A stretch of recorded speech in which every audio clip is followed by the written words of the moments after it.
Apakah setiap yang berwujud manusia itu adalah manusia? Kalau kita bertanya kepada kitab suci Al-Quran, ternyata belum tentu yang berwujud manusia itu berderajat manusia. Puncaknya Al-Quran itu adalah surat An-Nas. Jadi surat yang ke-114 itu surat An-Nas. Dan di bawahnya surat An-Nas ada surat Al-Falaq. Di bawah Quran surat An-Nas itu ada Quran surat Al-Falaq yang isinya adalah bagaimana caranya kita untuk memohon perlindungan dari 5 hal.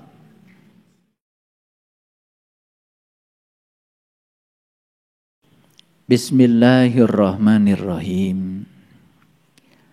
Assalamualaikum warahmatullahi wabarakatuh.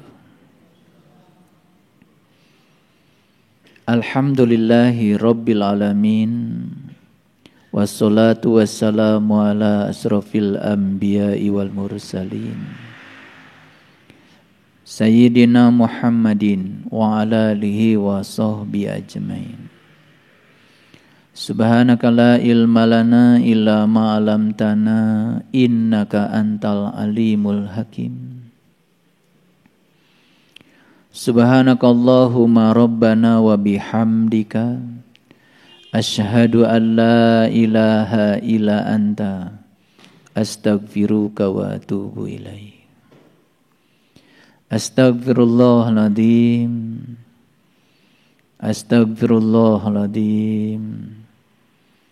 Astaghfirullahaladzim. Allazi la ilaha illa huwal hayyul qayyum wa atubu ilaih.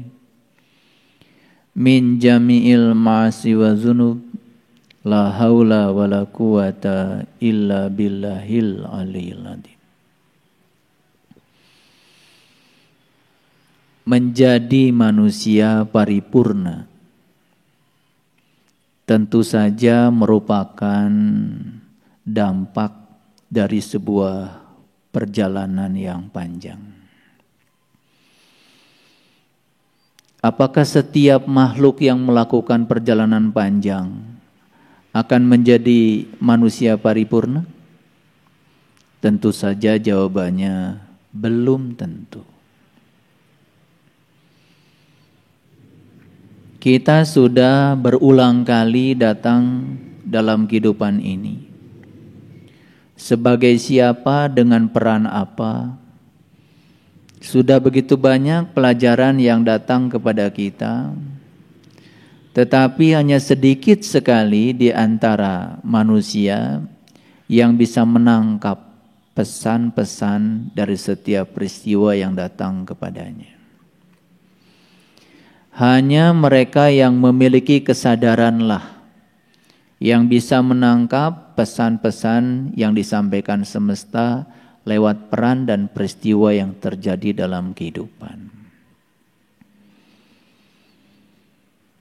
Apakah setiap yang berwujud manusia itu adalah manusia? Kalau kita bertanya kepada kitab suci Al-Quran, ternyata belum tentu yang berwujud manusia itu berderajat manusia. Karena sesungguhnya kualitas dari manusia itu terletak pada sisi kemanusiaannya manusia. Jadi ketika manusia itu tidak bisa menampilkan sisi kemanusiaannya, maka tidak layak disebut manusia. Dalam bahasa Al-Quran disebutnya ulaika kal an'am. Mereka itu laksana binatang ternak, balhum adol, bahkan lebih sesat daripada binatang ternak, lebih hina daripada binatang ternak. Siapakah itu? Mereka yang punya kolbu tetapi tidak digunakan untuk melihat, punya kolbu tetapi tidak digunakan untuk mendengar, punya kolbu tetapi tidak digunakan untuk memahami. ketika mereka tidak mampu memberdayakan itu di dalam dirinya, maka bahasa Al-Qur'annya ulaika kal an'am.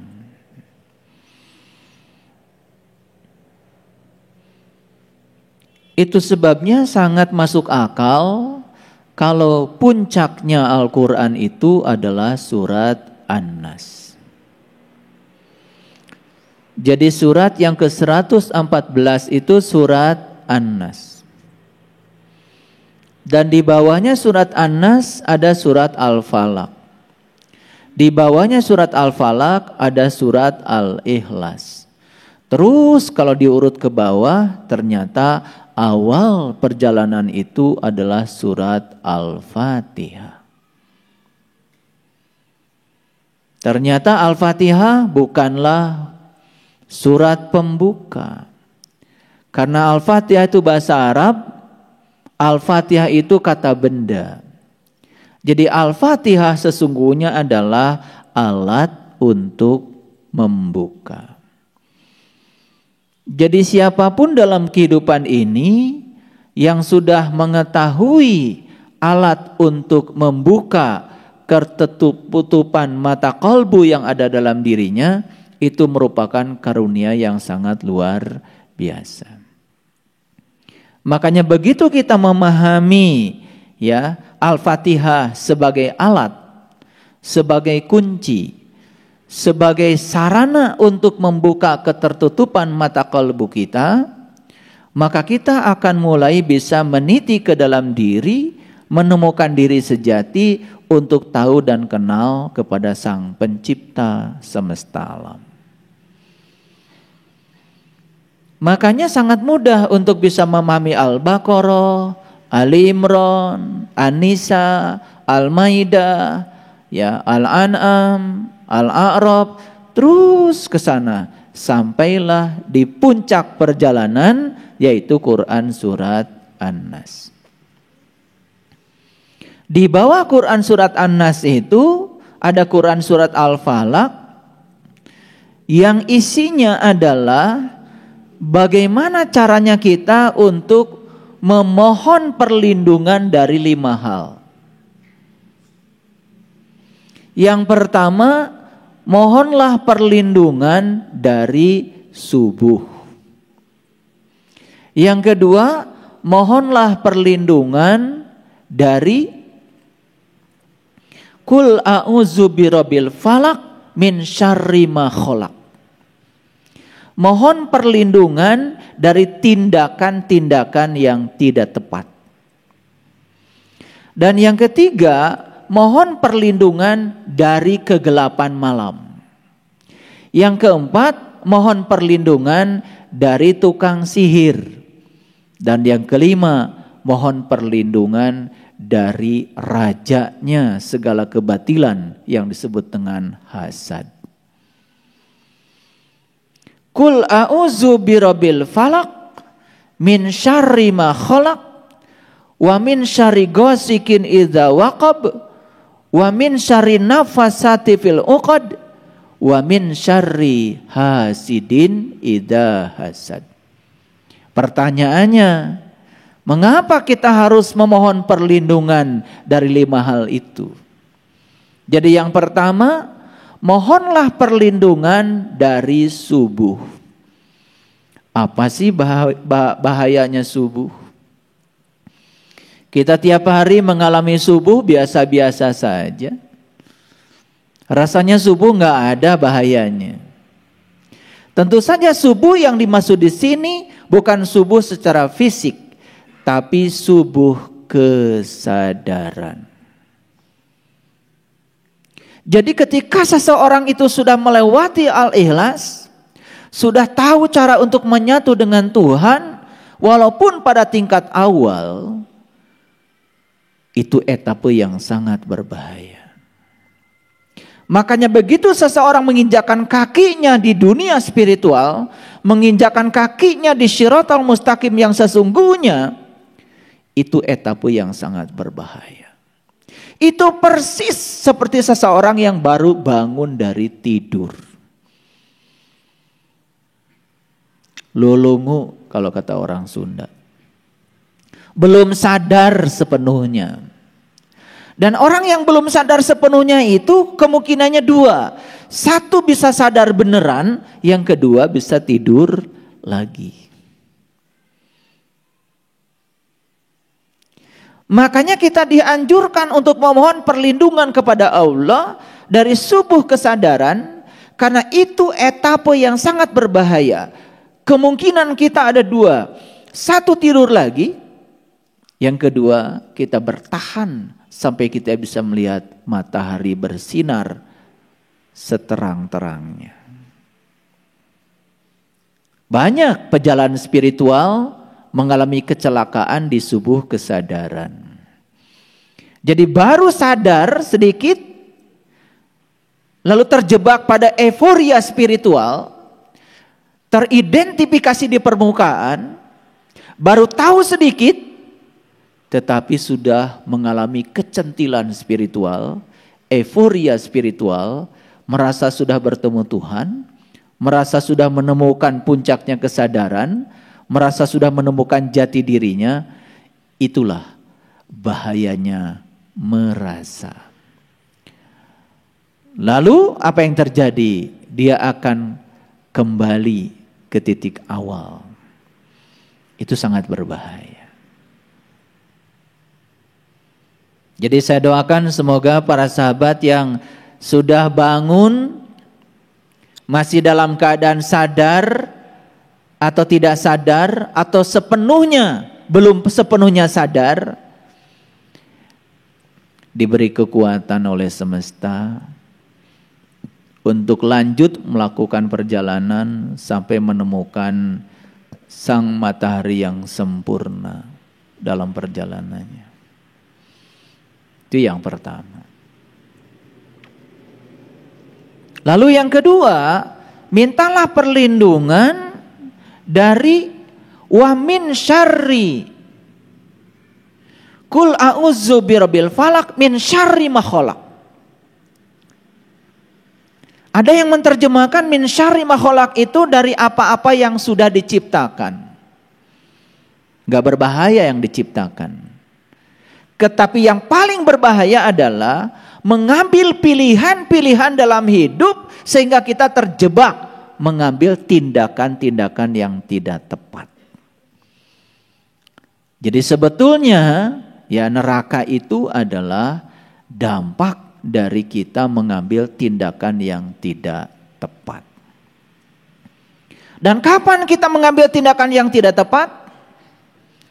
Pada saat kita masih dikendalikan oleh diri palsu kita.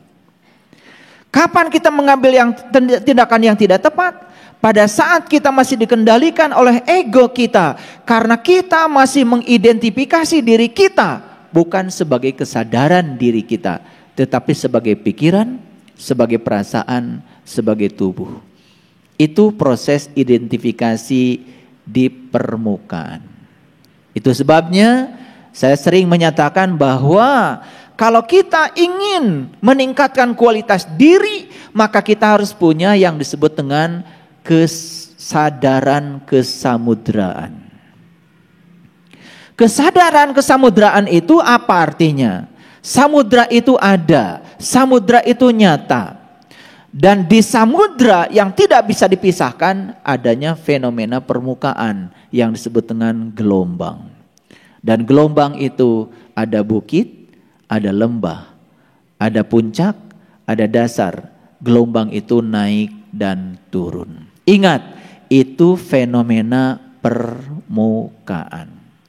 Maka ketika kita masih mengidentifikasi diri kita di permukaan, berarti kita masih mengidentifikasi diri kita sebagai gelombang.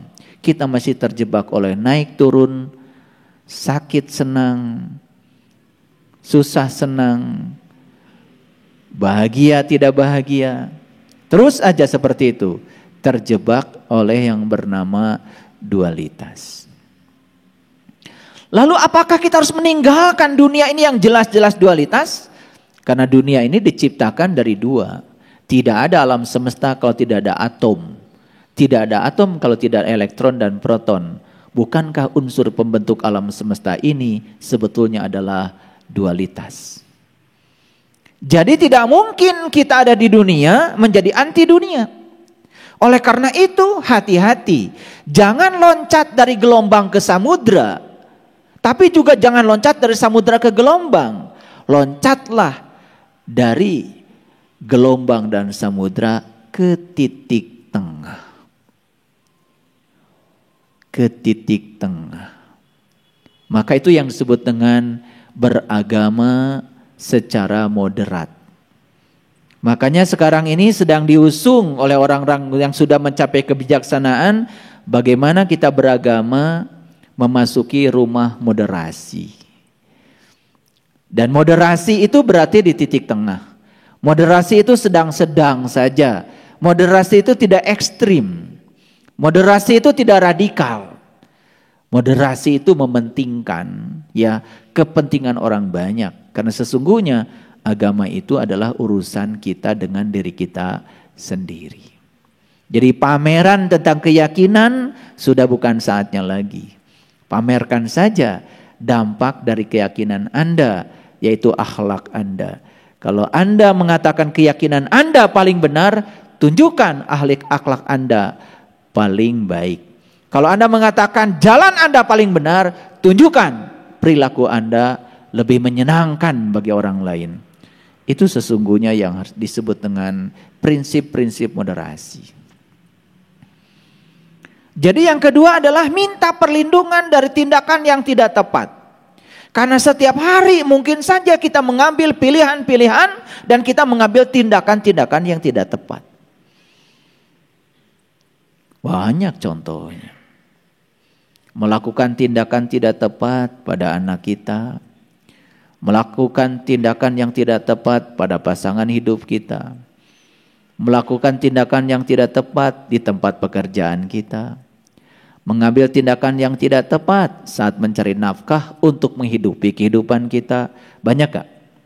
Banyak. Dan dampak dari tindakan yang tidak tepat itu sebetulnya sangat luar biasa. Contoh sederhana. Mencari nafkah dengan cara yang tidak tepat. Yang bukan hak kita dibawa ke rumah. Dimakan oleh kita. Dimakan anak kita, dimakan istri kita. Dia akan menyatu menjadi darah daging dalam tubuh anak istri kita. Apa yang terjadi? Kita sudah menyumbang di tubuhnya sesuatu yang tidak tepat. Buah dari keserakahan dan ketamakan kita dalam mencari nafkah karena kita mengambil tindakan yang tidak tepat. Dampaknya apa? Jangan salahkan kalau anak-anak kita disuruh melakukan kebaikan sulit. Karena di dalam dirinya sendiri sudah terlalu banyak akumulasi energi negatif. Buah dari yang kita berikan kepada mereka dalam bentuk makanan yang tidak terasa. Sesungguhnya di situ ada hak yang bukan hak anak-anak kita. Dampaknya sangat panjang.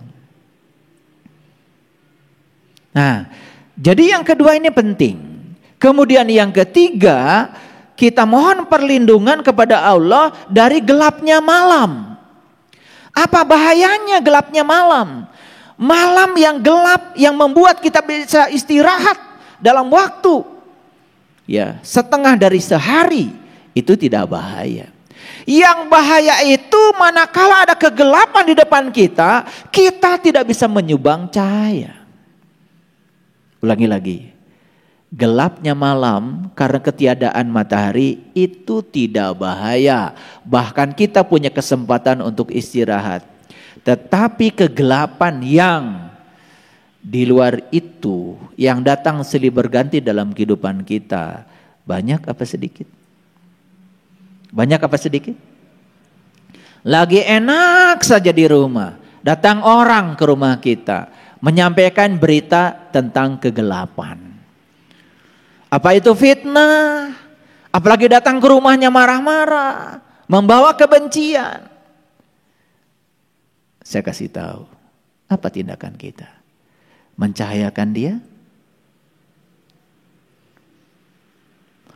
Yang terjadi pada manusia pada umumnya bukan menghadirkan cahaya. justru menghadirkan kegelapan baru. Maka kita mohon perlindungan kepada Allah dari gelapnya malam. Kadang-kadang kita berlebihan. Ini udah malam nih, masuk rumah. Ya. Nanti kamu bisa kemasukan setan, kemasukan iblis, kemasukan jin, macam-macam. Datangnya malam akibat pergantian, ya, perputaran bumi, karena bumi kita berputar, kadang-kadang menghadapi matahari, kadang-kadang membelakangi matahari, gak bahaya. Tetapi datangnya kemarahan, kebencian, itu kegelapan-kegelapan yang model seperti itu yang sangat berbahaya. Ayo jujur pada diri kita sendiri. Ketika kegelapan datang, apakah kita menyumbang cahaya atau menyumbang kegelapan baru? Jujur, mana yang lebih kita lakukan? Ketika ada yang tidak kita suka datang dalam hidup, apakah menolaknya atau menerimanya? Kebanyakan menolaknya. Marah, menunjukkan sikap tidak suka, menolak. Bukankah itu kegelapan? Betul? Baik, saya tanya para sahabat, apa bedanya putih dengan hitam? Ini cahaya ini warnanya putih. Apa bedanya putih dengan hitam? Hitam itu beda loh dengan hijau. Hitam itu beda dengan merah. Hitam itu beda dengan biru. Hitam itu beda dengan kuning. Merah, jingga, kuning, biru, hijau, nila, ungu, semua ada dalam spektrum pelangi. Dan di pelangi itu satu-satunya warna yang tidak ada adalah hitam. Jadi apa itu hitam? Hitam itu secara fisika adalah ketidakhadiran cahaya. Jadi hitam itu ketidakhadiran cahaya. Sedangkan putih adalah kehadiran. Jadi kalau hitam itu ketidakhadiran cahaya, maka satu-satunya cara untuk melawan hitam adalah menghadirkan cahaya. Dan putih ini adalah cahaya polikromatik. Dalam cahaya putih ini ada merah, ada jingga, ada kuning, ada biru, ada nila, ada ungu, segala macam ada warna. Makanya hati-hati ketika kalian pakai baju warna putih. Kenapa putih melambangkan kesucian? Kalau orang sudah pakai baju warna putih, artinya sudah suci. Orang yang sudah suci artinya siap menerima semua warna. Maka putih disebut warna polikromatik. Ini udah pakai baju putih malah merasa paling benar sendiri. Udah baju warna putih malah merasa paling soleh sendiri. Udah pakai baju warna putih malah jadi galak sama orang lain yang berbeda dengan dirinya. Itu tidak melambangkan warna putih karena tidak ada pemahaman. Makanya umat Islam pergi haji, pergi umroh, warnanya putih. Dari rumah udah pakai baju warna putih. Naik pesawat warna putih. Nyampe di sana pakai kain ihram, yang laki-laki pakai juga kain warna putih. Coba tanya mereka, kenapa Anda pakai warna putih? Gak ada yang tahu. Padahal putih itu artinya kesiapan dia untuk bisa menerima segala warna. Kesiapan dia untuk bisa toleran pada semua perbedaan. Itulah putih. Beda dengan hitam. Hitam itu selalu melambangkan kejahatan. Hitam itu selalu melambangkan yang kita tidak suka. Betul? Hati-hati kalian pakai baju warna putih. Jangan cuma pakai warna saja. Bilang putih lambang kesucian, tapi tindakannya tidak suci. Karena orang yang sudah suci artinya sudah tidak ternoda. Siap bisa menerima dualitas apa adanya. Harusnya kan begitu. Cuman kan selama ini kita pakai warna putih cuman sekedarnya saja. Ngikut-ngikut orang, tidak tahu maknanya apa. Betul gak? Gitu. Nah yang keempat, kita mohon perlindungan kepada Allah dari tukang sihir. Tahu tukang sihir? Oh itu tuh yang bisa bikin ular dari tongkat. Itu tukang sulap. Itu yang bisa mengubah ya kelereng menjadi gehu. Itu tukang sulap.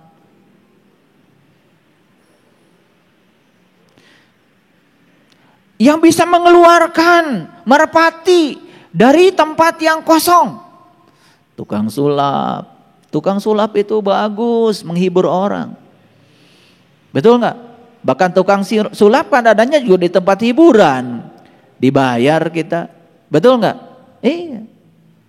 Bahkan sekarang tukang sulap udah profesi. Apakah mereka menipu? Tidak. Namanya juga sulap. Betul nggak? Iya. Yang paling berbahaya bukan tukang sulap. Tukang sulap nggak bahaya. Yang paling berbahaya itu tukang sihir. Siapa tukang sihir? Tukang sihir itu adalah orang yang hidupnya berbasis apa yang seharusnya. Dan dia tidak pernah bisa menerima apa adanya. Kira-kira di ruangan ini ada nggak tukang sihir? Orang yang selalu berpikir seharusnya bukan begitu. Begitu masakan sudah jadi, seharusnya bukan begini. Begitu baju sudah jadi, seharusnya bukan begitu. Selalu saja menolak, selalu menolak fakta, selalu menolak realita. Karena apa? Karena dia selalu berpikir seharusnya bukan begitu. Ada nggak di ruangan ini tukang sihir? Berapa banyak?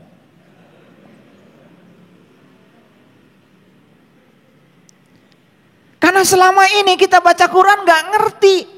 Aku berlindung kepada Allah dari tukang sihir. Dan dikiranya tukang sihir itu orang lain. Betul? Padahal tukang sihir yang paling ahli justru diri-diri kita sendiri. Ketika anak kita tidak sesuai dengan keinginan kita, marah, tukang sihir.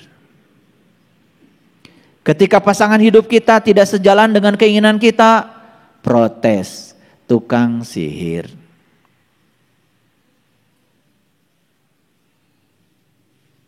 Jadi saya tanya sekali lagi, di ruang ini tukang sihir ada berapa orang?